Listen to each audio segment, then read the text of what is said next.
Licha ya kuwa wote ni raia wa Afrika Kusini, licha ya kwamba wamekutana kwenye michuano mbalimbali huko walikokuwa, lakini kwa mara ya kwanza wanakutana kwenye ardhi ya Tanzania, ardhi ambayo ina historia kubwa kweli kwenye soka la Tanzania, ardhi ambayo imeachwa na baba wa taifa Mwalimu Julius Kambarage Nyerere. Hii ni dabi ya Kariakoo, Steve Barker dhidi ya Mangola Mang'ati. Katika dabi hii wanakwenda kuanza msimu rasmi, wanakwenda kufungua michuano mbalimbali 2026 2027.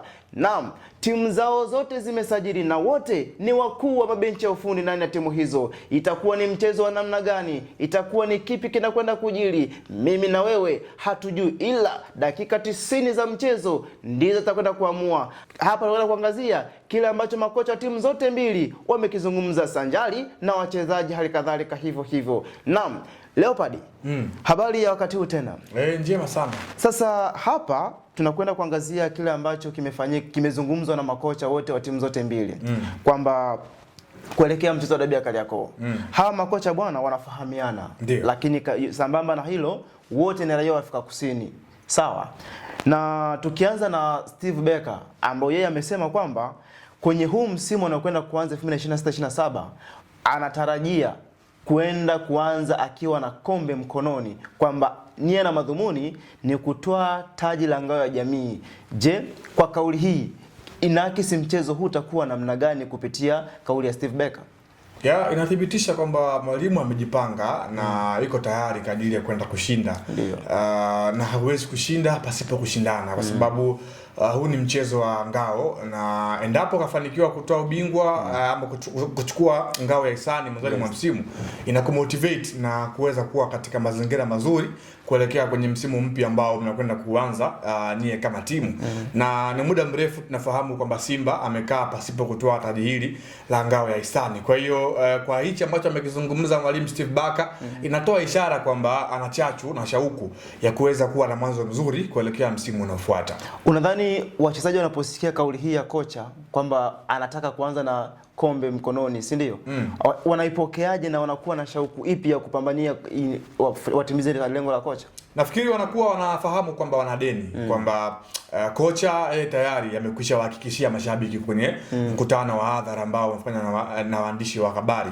Kwa hiyo kwa wachezaji wakiona, wakisikia hiyo, wanafahamu kwamba kuna deni ambalo wako nalo. Mashabiki tayari wamekwisha chukua kile ambacho mwalimu amekizungumza kwamba kesho wanachotaka wao ni kwenda kutoa ubingwa katika mchezo dhidi ya watani wao wa jadi Young Africans. Kwa hiyo hii inaashiria kwamba wachezaji tayari wamekwisha ingiziwa ile fighting spirit kwenye mioyo yao, kwenye akili zao. Wanafahamu kwamba wanakwenda kucheza mchezo huku tayari wakiwa na deni, na jukumu lao ni moja tu, kuweza make sure kwamba wanafanikiwa kuweza kutoa ubingwa ambao wanakwenda kushiriki. Tukiachana na kauli ya kocha sasa, tuchukue kauli ya mchezaji wa Simba na Nixon Kibabage. Amesema kwamba dabi haijaikuwa na mwenyewe, ila cha muhimu ni kila mchezaji kuchukua kile ambacho kocha amekifundisha na kwenda kukitekeza uwanjani. Sasa kwa kauli ya kocha anataka anze na kombe, wachezaji waende kutesa kile ambacho kocha amekifundisha uwanjani. Unadhani itakuwa ni vita ya namna gani kuelekea kutoa hilo kombe?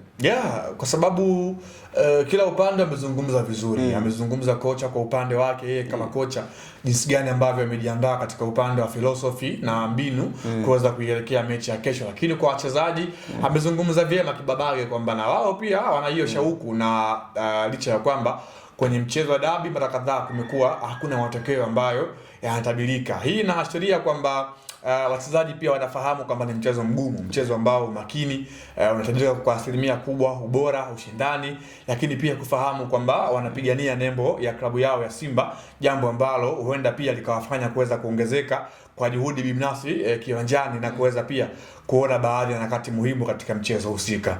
Sawa, tukiachana kauli ya kocha Steve Barker, tuendelee kwa upande wa kauli ya kocha wa Jangwani Mangola Mang'ati, si ndio?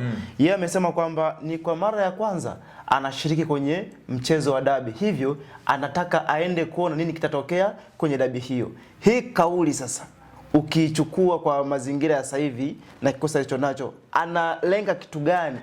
Ni kupoteza wapinzani maboya ama anakusudia ambao amekusudia mwenyewe binafsi?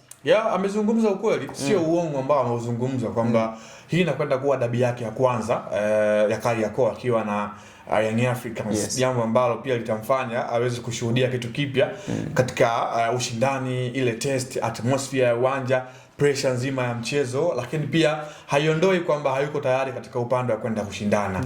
Kuwa mara ya kwanza haimaanishi, alikuwepo hapa pia msimu uliopita Romain Folz ambaye ilikuwa ni mara yake ya kwanza anacheza dhidi ya Simba ikiwa chini ya mwalimu Fad Davis wakati huu, ambayo alitoka na msimu pia uliomalizika na akaweza kumfunga goli 1-0. Kwa hiyo nafikiri ni heshima tu ambayo pengine kocha Mang'oba Ngiti ameweza kuionyesha kwa mpinzani wake na kutambua kwamba yeye anakwenda kuwa mara yake ya kwanza, licha ya kwamba anakwenda kumkabili Steve Barker ambaye wanafahamiana vyema, lakini yeye tayari ameshapata hiyo experience, ana huo uzoefu sanjari na kuweza pia kufahamu ile chungu na tamu katika upande wa matokeo ya dabi.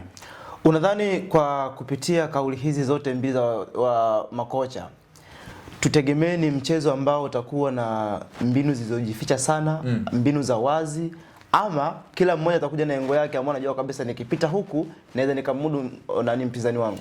Nafikiri nimesikiliza na nimeona kile ambacho makocha wote mbili wameweza kukizungumza. Inaashiria kwamba kwanza makocha wote wawili wanafahamiana vyema katika upande wa uchezaji. Steve Barker anamfahamu kocha Mang'oba katika upande wa kucheza. Lazima pia kocha Mang'oba anamfahamu vizuri kocha wa Simba, kwa maana ya Steve Barker, the way ambavyo amekuwa akicheza katika maeneo muhimu kuanzia kwenye ubora na madhaifu ambayo yapo nayo. Kwa hiyo kuelekea kwenye mechi ya kesho, cha kwanza ambacho nakitegemea binafsi yangu ni kuweza kuwa na heshima katika baadhi ya nyakati. Young Africans ikiwa haina mpira atakuwa ana nidhamu kubwa ya kuzuia pale ambako Simba akiwa anakuja kushambulia. Niseme pia kwa Simba pale ambako akiwa hana mpira, nidhamu kubwa ni sehemu ya nyenzo ambayo mwalimu Steve Barker ataitumia katika upande wa kumzuia Young Africans akiwa anakwenda kumshambulia. Lakini pia katika upande wa kufanya zile approaching technique, kwa maana mbinu za kumkaribia mpinzani, jinsi gani ambavyo Young Africans na Simba watakuwa wana zile shape style zao wakati wanatoka nyuma kuvuka msala katikati ya uwanja na kulisogelea lango la timu pinzani, kwa maana ya transition, jinsi gani ambavyo wanaweza wakawa na huo ubora. Timu zote mbili zina faida kuwa na wachezaji ambao wana kasi kutokea maeneo ya pembeni. Young Africans wana faida ya kuwa na nyota wa aina hiyo, wakina Kangwanda hawa, wakina Zokwani, the same pia washambuliaji ambao wana ushapa kukimbia kwenye half spaces. The same pia kwa upande wa Simba, wana Libasoge, wana Ansete Ura ambao wote kwa umoja wao wana huo ubora wa kukimbia kwenye maeneo nusu nafasi ambayo wanaweza pia kunufaika katika mchezo. Kwa hiyo kauli za makocha zina reflect kwamba kesho tutakwenda kushuhudia mchezo ambao walimu wote wawili tayari wamesha peana homework ya kuangaliana, na wote pia tayari kila mmoja amekwisha andaa kazi yake ambayo kesho atakwenda kuishuhudia katika uwanja wa New Amani Complex majira ya saa 2:30 usiku. Kwa ufupi sana tuzungumzie kauli ya Mohamed Hussein. Amesema kwamba wao jukumu lao la sasa hivi ni kwenda kutetea nembo yao ya Young Africans, hivyo wapo tayari kupambania kombe lao au ngao yao ya jamii, kwa sababu wao ndo wanaishikilia mpaka sasa. Ndio. Hii inaakisi nini kwa wachezaji wa Young Africans? Ingawa wengi kuna wageni pale. It's a teamwork. Kwa maana inamaanisha kwamba wao kama wachezaji tayari wanafahamu kwamba hawataki kupoteza hichi ambacho wanakimiliki. Young Africans amekuwa dominance back to back mara mbili katika hizi ngao za jamii. And then tena alikuwa anamfunga Simba. Alimfunga Simba kwenye nusu finali, akamfunga pia Simba msimu uliopita katika ule mfumo wa timu moja. Sasa kwa hichi ambacho amekizungumza Mohamed Hussein inawakumbusha ama inawaana kwamba wachezaji bado wanafahamu kwamba wachezaji mashabiki wana deni kwao, inabidi pia waendeleze pale walipoishia, kwamba wasirelax katika ubora ambao waliofanya katika misimu ya nyuma, badala yake waweze kuendelea pale ambako walikuwepo kwa misimu iliyokwisha pita nyuma, ambako waliweza kutoa ubingwa wa aina hii kwa maana ngao ya jamii. Sawa. Na sasa tunaishia hapo kwenye uchambuzi wa kauli za makocha. Nilikuwa na Leopard John, mimi mwenyewe Emmanuel Chaze, Dhahabu ya Mara. Bye bye.